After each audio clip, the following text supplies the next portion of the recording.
What's up, everybody? Happy Wednesday.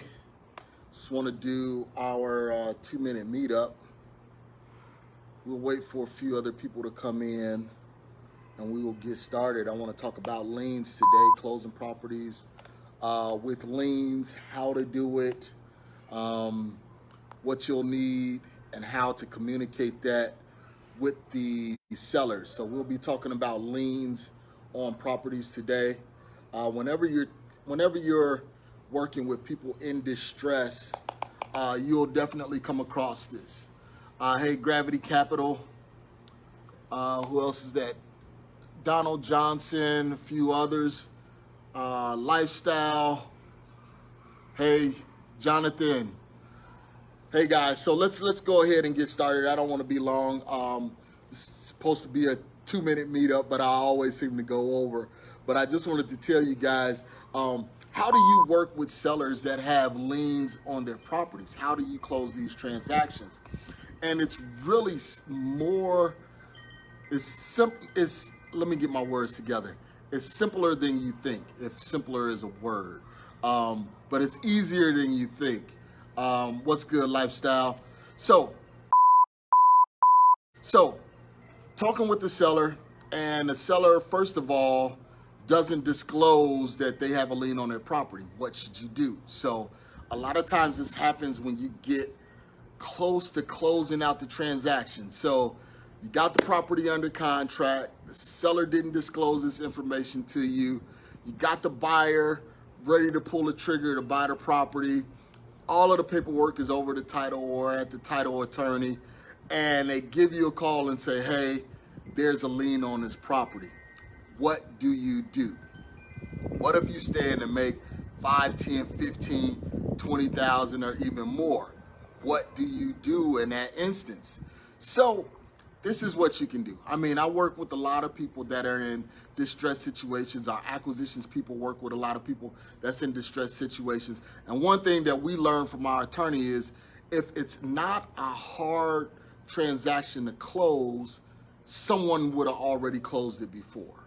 So we deal with probate situations. We deal with all kinds of situations where it's sticky. It's hard for sellers to sell these properties when they have some kind of hair on them. So what we mean by hair on a transaction is liens, probate, bad titles, liens from the city, things like that. So what do you do? So in that instance, what I always tell people and what we always do is send the paperwork over to the title company or to the attorney as soon as you get the property under contract. So as soon as you sign that contract, send it over to the attorney or to the title company.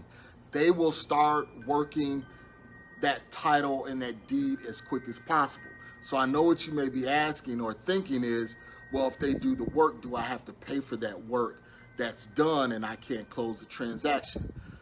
In certain circumstances, well, in most circumstances, you won't, because that's the job of the title company. That's the job of the attorney, is to pull title and make sure there is a clean title.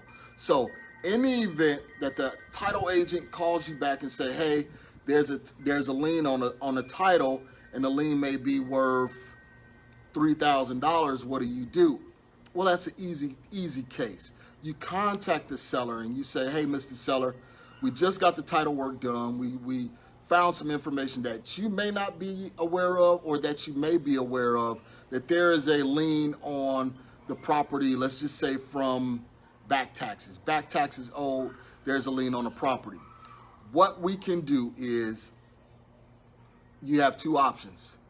We can either not go forward with the transaction, or from your end proceeds, we will make sure that these liens are taken care of. So what the title agent will do is before that property is closed, all of those back liens will be paid.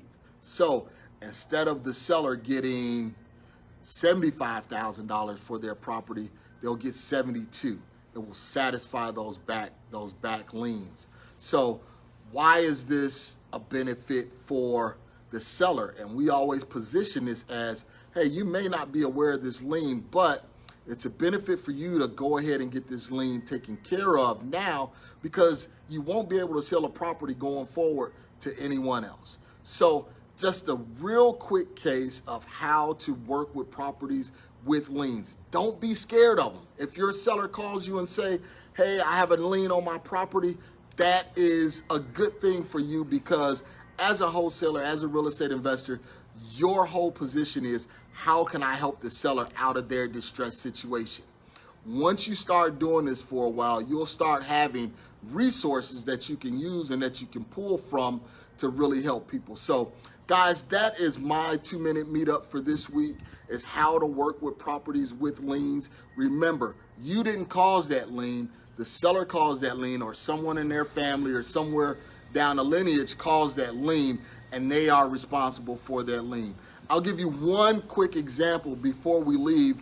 I'm working with the seller right now on a property that we're gonna close. We're close to making upwards of $20,000 on the property, but he have a back tax lien of $1,100. So I told him he wasn't gonna try and sell the property or anything like that. So I told the seller, I said, Mr. Seller, let's go ahead and get the property under contract. I will satisfy those back taxes. I will pay those back taxes so we can get this transaction closed. So it's a benefit to the seller. I didn't have to do that. I can say, hey, out of your proceeds, you'll have to close this transaction.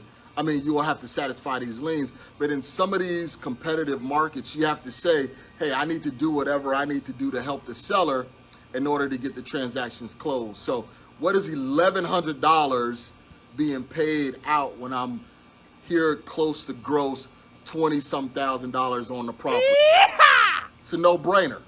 Okay, so sometimes it's good to have some of that money in a coffer where you can help these sellers out. So that is Marcus Maloney. That's my 2-minute meetup, guys. Remember, you can always reach out to me, find me on IG. I apologize for not being here last week. It was a pretty busy week. We're hiring new acquisitions managers and kind of restructuring the team, so I was busy doing that. So guys, thank you. I will see you on Friday for our Fun Fact Friday.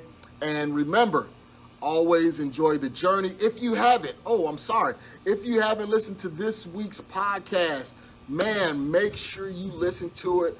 Talk with 𝐓𝐡𝐞𝐫𝐞.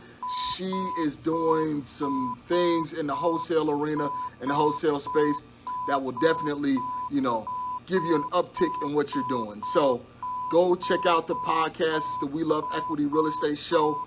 And don't forget, man, give me a 5-star review on the podcast so we can make sure we're providing the services and the resources you guys need in order to pull forward and move forward. All right, guys, enjoy the journey. I will see you on Friday.